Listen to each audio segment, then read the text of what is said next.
Doctor साहब, ये हमको जानना था कि आप एमडी किए, हाँ। का एनेस्थीसिया कुछ बता रहे थे आप, जी बिल्कुल। और फिर डायबिटीज शुगर का किए। हम सर्जन को तो जान लेते हैं, जी। लेकिन सर्जन के यहाँ जाने पर जितना मेरी जानकारी है, वहाँ पे जब ऑपरेशन होता है तो सुई दिले बेहोश करने वाला कुछ जो प्रक्रिया है उसके लिए स्पेशलिस्ट कोई होता है सर। जी सर इसको थोड़ा सा समझाते हैं आप। जी, मेरी पढ़ाई उसी मतलब जो गांव देहात में कहते हैं बेहोशी का डॉक्टर। बेहोशी का डॉक्टर। हाँ, तो गांव देहात में ऐसा टर्म यूज किया जाता है, जी। आम जनता करती है। जी। तो उसी की पढ़ाई को बोलते हैं एमडी एनेस्थीसिया।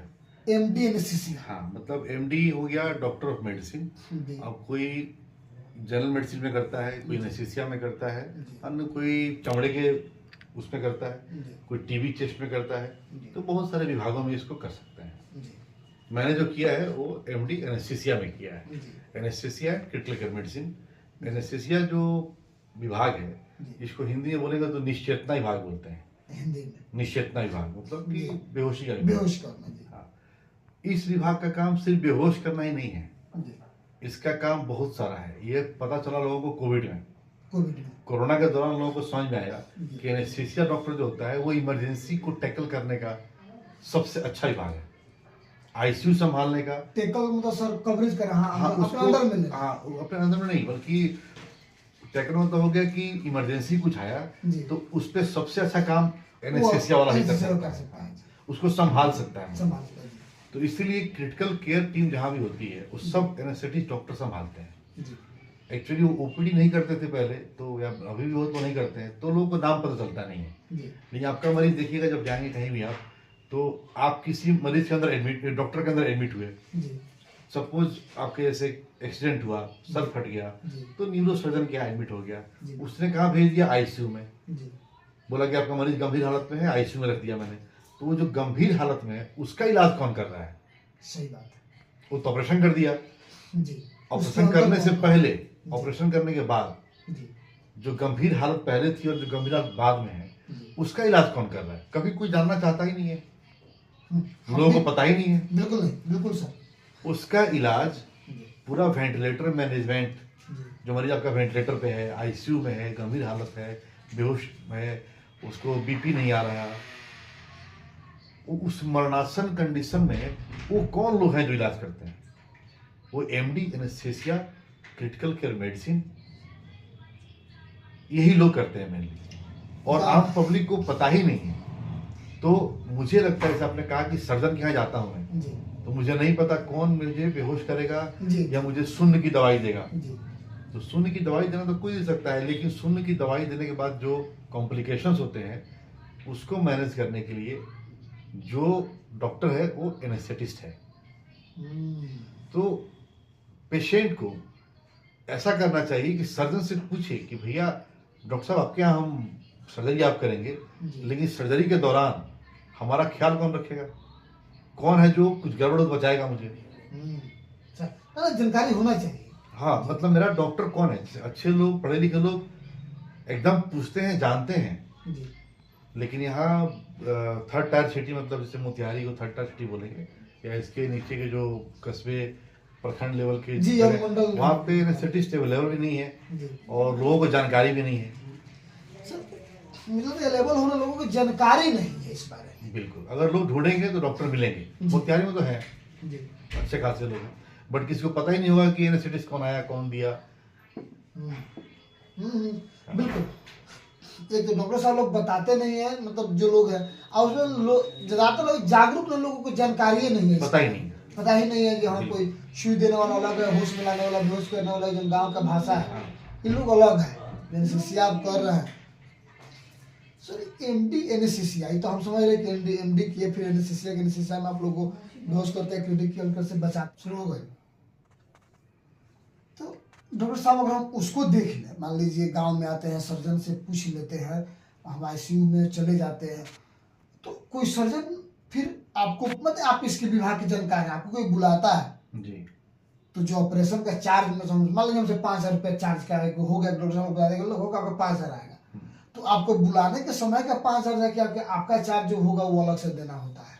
नहीं, जनरली क्या होता है कि ऑपरेशन जब डिसाइड होता है कोई भी, तो उसमें एक जैसे आजकल पैकेज रहता है कि 20,000, 25,000, 10,000 जो भी उनका चार्ज जी है, जी जैसा ऑपरेशन है जी उसके हिसाब से पैसा लोग उसी उठाते हिसाब हैं। से जी हाँ, तो एनेस्थेसिया को देने के लिए जो डॉक्टर आता है एनेस्थेसिया के लिए, जी अगर उसकी जरूरत है तो उसका भी चार्ज वो लोग जोड़ते हैं जी और वो हमें पे करते हैं। या फिर अगर उनको लगता है कि नहीं बड़ा ऑपरेशन है इसका अलग खर्चा होगा, एनेस्थेसिया बताएंगे कि मेरा चार्ज इतना हुआ, एनेस्थेसिया वाले का इतना हुआ।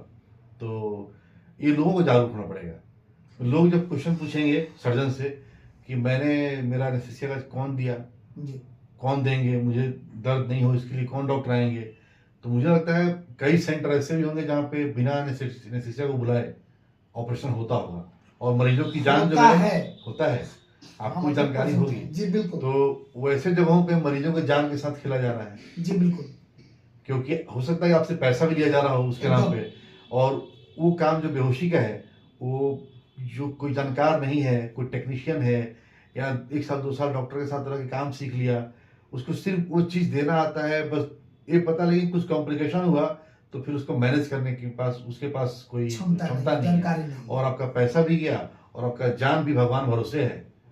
हम्म तो आप सुनते होंगे कि 100 ऑपरेशन में गड़बड़ हो गया, देखो। तो पता करना चाहिए कि वहां पे डॉक्टर था कि नहीं था। हम्म। सर अच्छा इसी चीज को थोड़ा सा हम लेडीज प्रसव के हिसाब से जोड़ जी बिल्कुल। वहाँ पे किन लोगों को होता है कि नॉर्मल डिलीवरी इशू हो गया, बच्चा हो गया, फिर किसी का ऑपरेशन होता है, सर वहाँ पे आपकी जरूरत है तो बिल्कुल है, एकदम है, बिल्कुल है। जी और वहां पे ज्यादा जरूरत है हमारी, वहाँ पे ज्यादा क्योंकि जब बच्चा होता है तो मरीज को तकलीफ ज्यादा होता दे है चीज है, बहुत दर्द होता है। जी बिल्कुल तो आजकल तो ऐसा हो गया है कि नॉर्मल डिलीवरी भी बिना दर्द के कराते हैं हम लोग। पीठ में एक पतली सुई लगा करके एक पाइप डाला जाता है, जी उसमें बहुत दर्द नहीं होता, जी और वो आप होश में रहेंगे, आप बिल्कुल ठीक रहेंगे, आपको बच्चा होगा नॉर्मल, लेकिन आपको दर्द का एहसास बिल्कुल नहीं होगा। तो शहरों में आप देखिएगा, सर्च करिए गूगल पे, जी जी ठीक है, कि टर्म है उसमें कि प्रसव पीड़ा रहित प्रसव, जी आप सर, डालेंगे आगे तो आपको बताइए। आ जाएगा। उसमें एनेस्थेटिस्ट डॉक्टर वहीं उसको करते हैं, मतलब जो डॉक्टर लेडी डॉक्टर तो रहती ही हैं, जी साथ में हमारा काम होता है कि मरीज को बिल्कुल दर्द ना हो और वो मातृत्व का पूरा आनंद भी ले सके, माँ बनने का। उसको बेहोश नहीं किया जाता, होश में रहेगी। पीठ में कुछ हम लोग एक को डालते हैं, जी पतला तार जी जैसे डालते हैं, दवाई उसे दे देते हैं और उनको पता नहीं चलेगा और बच्चा भी होगा। और बाकी जो सीजरियन है वो भी कराते हैं, तो उसमें भी जो जरूरत है। सर हम ऐसे 10 डॉक्टरों के नाम इसके बाद लेंगे लोगों के सामने, आपके पेशा पर उंगली नहीं उठा रहे हैं, लेकिन हम ऐसे 10 डॉक्टरों को बाय फेस बाय नेम सामने से जानते हैं कि जब एक इसमें जब लोग ऑपरेशन किया उनके पास कोई नहीं, बस वो है उनकी 2 छोटे छोटे नर्सें हैं जिसको कोई जानकारी नहीं नहीं, है। मैं आपसे निवेदन करूंगा कि नाम किसी का मत जी। लीजिए, लेकिन आपका काम लोगों को जागरूक करना है। ना ना तो सर इसके जागरूक बाद करें। सर इसके बाद इस पे एक अभियान चलेगा, हमको जानकारी था नहीं इसलिए मेरा जरूरी था कि आपसे मिलना, आप हमें रास्ता दिखाए या मेरे जो दर्शक हैं उनको बता रहे हैं, लोग जानेंगे तो इस पे बात करना आसान है जी किसी से। बिल्कुल, नहीं लोगों को जागरूक करना ज्यादा जरूरी है। जी हमें किसी के खिलाफ काम नहीं करना, लेकिन लोग जागरूक होंगे तो अपने आप पूछेंगे और अपने आप अपना और देखिए, जो डॉक्टर है अगर ऐसा कर रहा है जानबूझ के तो गलत है, लेकिन मैक्सिमम डॉक्टर ऐसा नहीं करते होंगे, मुझे लगता है वो बुलाते होंगे, या फिर ये क्या है, मैं तो यहाँ रहता नहीं हूँ। और अगर नहीं करते तो जब लोग पूछेंगे तो समझ जाएंगे कि अवेयर हैं, तो और जरूर बुलाएंगे। सर एक बात मैं आपका थोड़ा सा बदलना चाहूँ, जी बोलिए। मोतिहारी सर मैक्सिमम लोग नहीं बुलाते हैं। मुझे इसका जानकारी नहीं है, मैं जी, रहता जी नहीं। सर, मैं जहाँ जी। जी आप नहीं रहते हैं यहाँ जी, पे, आप बिल्कुल। हमेशा अपना बाहर है। मोतिहारी बेतिया शहर या यहाँ के जो मंडल है, जी जी शिवर पहाड़पुर वगैरह जो भी लोग हैं यहाँ पर मैक्सिमम लोग नहीं बुलाते हैं, यह मेरा दावा है, गारंटी है मेरा, बहुत सारे लोगों से ऐसा है। हो सकता है। और सर कई बार ऐसा बात सामने आया, लेकिन जब खुद मुझे जानकारी नहीं तो उनसे क्या बात कर पाते। अभी आप ऑन कैमरा बता रहे हैं तो मेरे पास है कि नहीं, फलाने डॉक्टर का आप सुन लीजिए, इतने बड़े ज्ञानी, और उनका कहना है कि नहीं ऐसा नहीं होना चाहिए। बिल्कुल नहीं होना चाहिए। तो और सर हम इस पे गूगल का भी सहारा लेंगे और दोनों को करके इस जरूर हम लोगों को दिखाएंगे। बिल्कुल।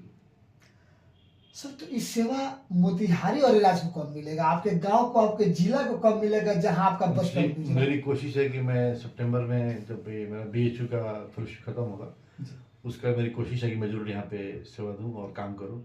बाकी भगवान की मर्जी, आप लोगों का आशीर्वाद, लेकिन मेरी पूरी कोशिश है कि मैं यहाँ पे आऊँ। मोतिहारी सर इलाज। जी बिल्कुल। तो और इलाज में तो आपका खुद का आवास है, आप तो बता चुके हैं सुरक्षा से हमको कोई दिक्कत नहीं है। नहीं नहीं बिल्कुल नहीं, वहाँ तो तो अपने सर, अपना घर तो है। वहाँ पे आपका घर है, वहाँ पे तो आप आसानी से कहीं भी हॉस्पिटल शुरू कर सकते हैं, बिल्कुल। देखना सुनना शुरू कर सकते हैं।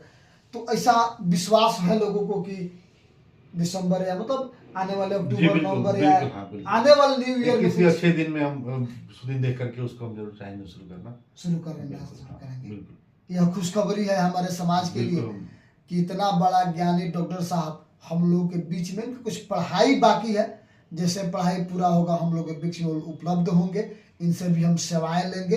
तब तक के लिए यार तूफान देखते रहिए। जय हिंद।